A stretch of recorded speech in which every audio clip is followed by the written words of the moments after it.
आज की इस वीडियो में हम पढ़ने जा रहे हैं क्लास 7 जैस्पर इंग्लिश बुक के चैप्टर नील दर्पण के क्वेश्चन आंसर्स को। फर्स्ट क्वेश्चन है, what did Sadhu request Goluk Chandra. Sadhu ने गोलुक चंद्र से क्या रिक्वेस्ट की, क्या विनती की। जवाब है इसमें आंसर है, साधु ने गोलुक चंद्र से गांव छोड़ने का अनुरोध किया क्योंकि गांव में रहना अब सुरक्षित और सुखी नहीं रहा। Second question, what was Goluk Chandra Basu's response to his request? What reason did he give for not leaving the village? Answer है इसमें, गोलुक चंद्र बासु ने कहा कि वह गांव नहीं छोड़ सकते क्योंकि उनकी ज़मीन और घर यहीं हैं। वे कई सालों से यहीं पर रह रहे हैं। वे मजबूरी में यहाँ रह रहे हैं, भले ही हालत ख़राब है। Third question, why did the village elders leave? What crisis had befallen the village? कि गांव के जो बुजुर्ग हैं वो गांव छोड़कर क्यों चले गए, ऐसी कौन सी समस्या गांव पर आ पड़ी थी। आंसर है इसमें, गांव के बुजुर्ग लोग गांव छोड़ गए क्योंकि नील की खेती, इंडिगो की यानी नील की खेती और अंग्रेज़ों के अत्याचार ने उनका जीवन बहुत बुरा बना दिया था। संकट यह था कि किसानों को अपनी ज़मीन पर अपनी मनचाही फसल उगाने की अनुमति नहीं थी और उन्हें ज़बरदस्ती इंडिगो उगानी पड़ती थी, नील उगानी पड़ती थी। नेक्स्ट है, how were the planters forcing their demands on to the people.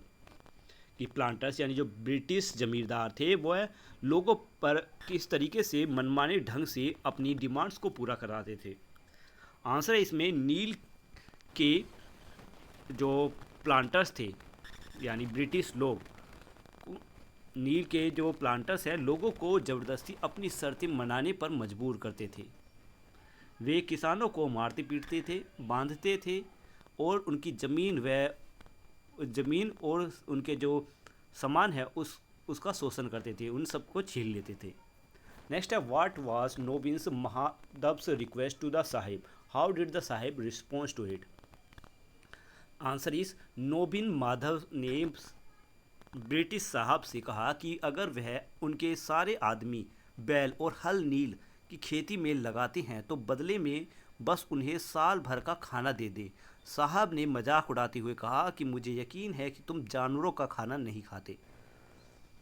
Next है क्वेश्चन आंसर्स में, now is it no more a place of happiness? Which place is talk about? यहाँ पर किस प्लेस के बारे में बात हो रही है? यह गांव की बात हो रही है। What was the place like in the earlier days? पहले समय में ये जगह कैसी थी? पहले यहाँ गांव सुख शांति, खेती बाड़ी और खुशहाल जीवन वाला जगह था। What is it current situation? अब की हालात यहाँ के कैसे हैं? अब यह जगह बहुत दुखी, डर और शोषण से भरी हुई है जहाँ लोग मजबूरी में रह रहे हैं। Second question, they said we would rather beg from door to door than go to live there again.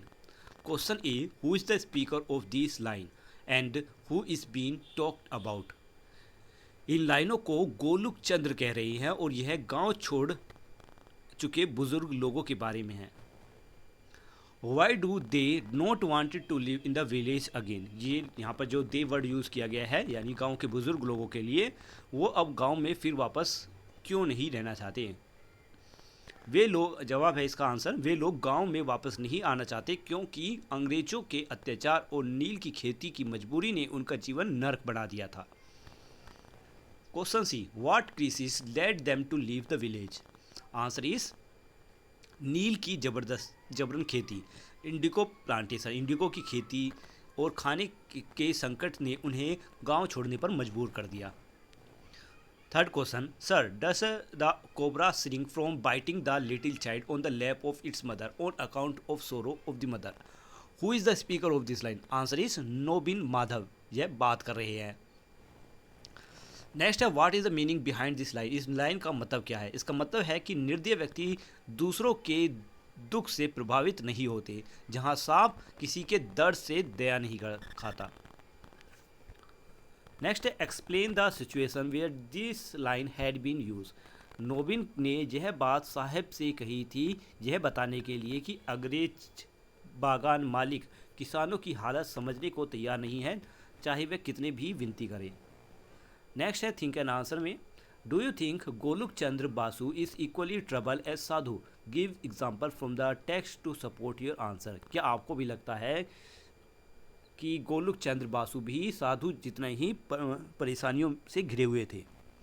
Answer is हाँ, गोलुक चंद्र भी साधु जितने ही परेशान है। वे कहते हैं कि उन्होंने लगभग सभी हल छोड़ दिए हैं, यानी खेत जोतने वाले जो हल हैं वो सब बेच दिए हैं, लेकिन फिर भी इंडिगो की खेती उन्हें करनी पड़ती है। वे मानते हैं कि ब्रिटिश साहब से झगड़ा करना का कोई मौका नहीं है, क्योंकि वे बांध कर पीटते हैं और किसान मजबूरी में उनकी शर्त मानते हैं। Second question, the opposite of bravery is not a cowardice but conformity. Sadhu considered Nobin Madhav action as brave. What situation led to this bravery? What would be your response to such a situation? इसमें answer है, नोबिन ने British साहब से सीधा सवाल करने और अपनी मांग रखने की हिम्मत दिखाई, जबकि बाकी लोग डर के कारण चुप रहे थे। इसलिए ब्रिटिश साहब की नाइंसाफ़ी के सामने झुकने से इनकार किया। मेरी प्रतिक्रिया भी यही होती। मैं अपने और अपने गांव के लोगों के हक के लिए आवाज़ उठाता। Question 3, bonded labour is a crime in India. What do you think are the evil bonded labour that led the country to declare it is a crime as soon it become independent? Answer A, bonded labour यानी बंधुआ मजदूरी, यानी किसी को ज़बरदस्ती काम पर लगाना। तो बॉन्डेड लेबर में इंसान की आज़ादी छिन जाती है, उसे मजबूरी में काम करना पड़ता है, अक्सर बिना उचित मजदूरी के, मतलब उसे सही इनकम भी नहीं मिलती।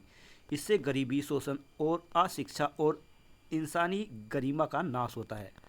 आज़ादी